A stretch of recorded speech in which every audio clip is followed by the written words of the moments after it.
VHP प्रवक्ता विनोद बंसल हमारे साथ जुड़ गए हैं इस वक्त।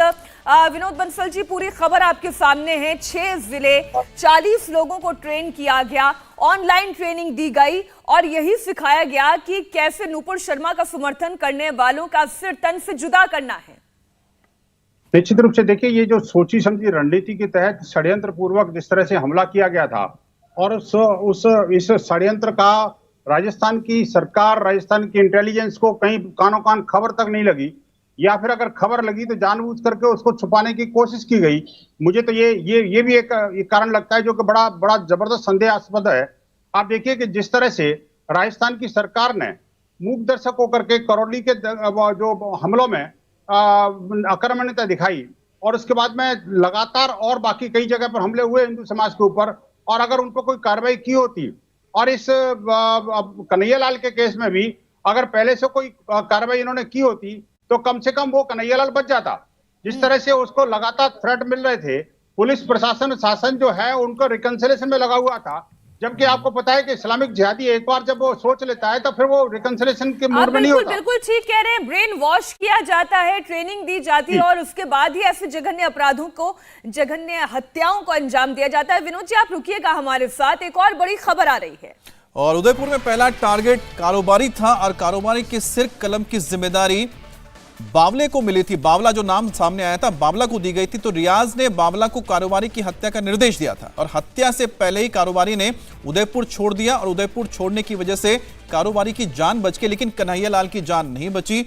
बंसल जी, जो आप जिक्र कर रहे थे, देखिए सबसे पहले टारगेट था, उसके लिए प्यादा भी चुन लिया गया था, बावला जिसका नाम आ रहा है, और उसके टारगेट पर था कारोबारी, लेकिन उसने सूझबूझ दिखाई, उसने भरोसा नहीं किया वहां की पुलिस पर, वो निकल गए और बेचारे कन्हैयालाल ने पुलिस की बात मानी, रुक गए और उनके ऊपर हमला होता है, हत्या हो जाती है। एक बात बताइए सर, क्या आपको लगता है कि जो पहले घटना हुई, आपने जोधपुर का जिक्र किया, आपने कराली का घटना का जिक्र किया, क्या ऐसा हो सकता है कि पुलिस को इस बारे में कोई जानकारी नहीं है कि सीमा पार से किस तरह से लोगों को ऑनलाइन ट्रेनिंग दी जा रही है? आजकल तो इलेक्ट्रॉनिक सर्विलेंस इतना बढ़ गया है, क्या राजस्थान सरकार या पुलिस के पास क्या उस तरह की तकनीक नहीं है या फिर उस तरह के रिसोर्स नहीं है? देखिए, तकनीकी भी है, रिसोर्सेज भी हैं। राजस्थान की धरती तो इतनी पुण्य पावन धरती है जो शांति के लिए भी जानी जाती है, तो वहीं क्रांति के लिए भी जानी जाती है।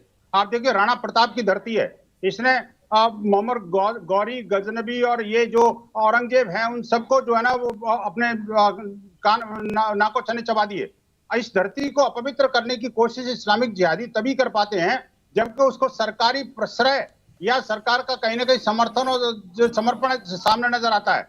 आप देखिए कि राजस्थान के अंदर पिछले कुछ वर्षों में जिस तरह से अनेक मिनी पाकिस्तान बने हैं, उसको देख करके राजस्थान की जनता खुद आश्चर्यचकित है। और सरकार जो है लगातार वो मुस्लिम तुष्टीकरण की अंधानुकरण के चलते और उनके सामने नतमस्तक हो रही है।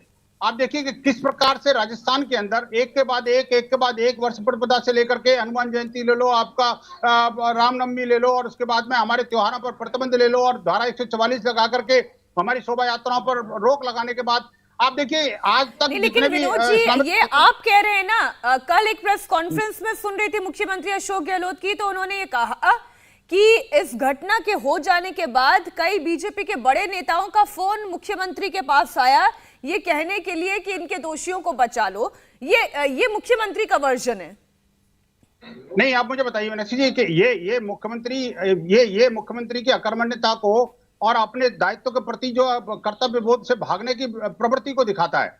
आप मुझे बताइए कि मुख्यमंत्री होकर के क्या किसी राजनेता के कहने पर और अपराधियों को छोड़ देगा? इससे बड़ा तो मुख्यमंत्री का, अब मैं कहूंगा कि मैं शब्द नहीं है मेरे पास, एक डेमोक्रेटिक तरीके से मैं उस शब्दों का प्रयोग भी नहीं कर सकता एक मुख्यमंत्री के नाते।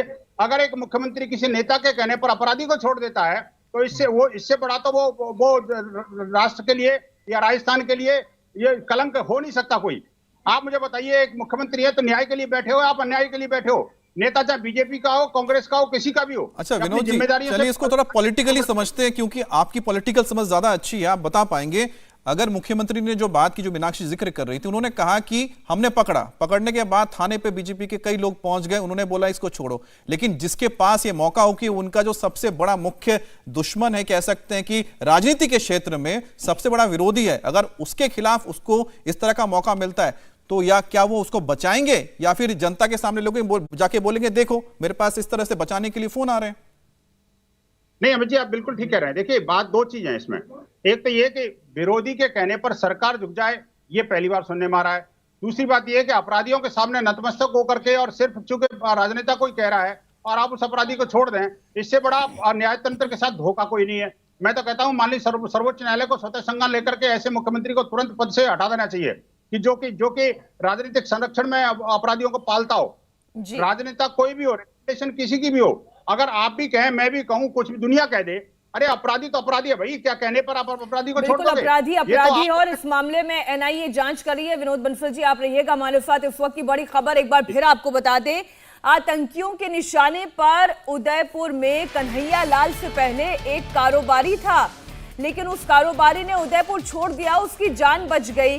कन्हैया लाल पुलिस के संरक्षण के लिए लगातार गुहार पर गुहार लगाता रहा, उसे संरक्षण नहीं मिला और आखिरकार उसकी जघन्य हत्या कर दी गई। आतंकियों के निशाने पर उदयपुर का केवल कन्हैया लाल ही नहीं बल्कि वो तमाम लोग थे जिन्होंने नुपुर शर्मा के समर्थन में पोस्ट किया था। अब आप इसी खबर से ये अंदाजा लगाएं कि अगर उनके समर्थन करने वालों के खिलाफ इतनी जघन्य बिल्कुल बिल्कुल एक ऐसी घटना को अंजाम दिया जा सकता है जो नृशंस हो, तो नुपुर शर्मा के खिलाफ किस तरीके का माहौल तैयार किया गया और नुपुर शर्मा के खिलाफ क्या करना चाहते थे ये आतंकी, ये आप केवल एक अंदाजा भर लगा सकते हैं। पाकिस्तानी संगठन दावत-ए-इस्लामी और आतंकियों ने इसके लिए राजस्थान में बंसल जी 40 लोगों को तैयार किया। तो ये दावत-ए-इस्लामी पाकिस्तानी संगठन है और ये किस तरीके से इंडिया में काम कर रहा है और कैसे यहाँ के लोगों को भड़काने का काम कर रहा है, उनका ब्रेन वॉश कर रहा है, इसकी तस्दीक करती है एक और बड़ी खबर है।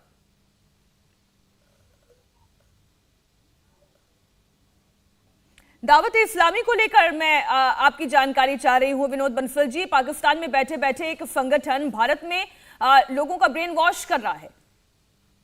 मीनाक्षी देखिए, बात ये दावत-ए-इस्लामी की हो या किसी अन्य की, पीछे भी एक टीवी चैनल की डिबेट में एक मुस्लिम उलेमा ने इस बात को लेकर के एक एक्शन लिया था कि भाई हमारे यूथ कुछ नहीं कर रहे, पाकिस्तान भड़का रहा है, पाकिस्तान के कारण इस तरह के हमले हो रहे हैं। अरे भाई मैं कहता हूँ पाकिस्तान भड़का रहा है तो वो हिंदुओं को क्यों नहीं भड़का पा रहा, मुसलमानों को क्यों भड़का रहा है, जिहादियों को क्यों भड़का रहा है? जो पाकिस्तान के प्रशिक्षित गुर्गे हैं वो इस्लामिक बस्तियों में क्यों छुप जाते हैं, किसी हिंदू बस्ती में छुपने का साहस क्यों नहीं करते? आप मुझे बताइए कि आखिरकार मुसलमान ही इस काम के लिए क्यों चुना जाता है, वही हमला क्यों करता है और हिंदुओं पर हमला क्यों होते हैं? वो मुसलमान किसी मुसलमान को क्यों नहीं मारता? आप मुझे बताइए ना। अगर पाकिस्तान के सहारे पर ये जीते हैं, बात पाकिस्तान, ठीक है मैं कहता हूं पाकिस्तान का हाथ तो डेफिनेटली होगा, लेकिन पाकिस्तान के बहकावे में कौन लोग आते हैं? वो सिर्फ वही जो अल्लाह मियाँ को प्यारे होते हैं या जिसको कहना चाहिए कि जो पैगंबर मोहम्मद साहब के वंशज हैं। अब मैं कहता हूं मुझे कहना नहीं चाहिए इस बात को लेकर के कि जिस तरह की बात है, एक तरफ तो आप कहते हो कि पैगंबर की शान में गुस्ताखी कहती तो हम सरतन से जुदा कर देंगे, और दूसरी तरफ ये कहते हो कि भाई नहीं हम तो जो है वो ये पैगंबर की शान में गुस्ताखी के लिए हमने जो है ये जो बहुत बड़ा काम कर लिया। क्या पैगंबर साहब जो है वो उनसे खुश हो जाएंगे? क्या वो आका खुश हो जाएगा क्या हत्या करने, जघन्य हत्या करने? ये तो ऊपर वाले के नाम पर अपनी सियासत चमकाने का काम करते हैं। इंडिया टीवी हर वक्त हर जगह डाउनलोड करने के लिए सर्च करें India TV news Google play store या ऐप स्टोर पर।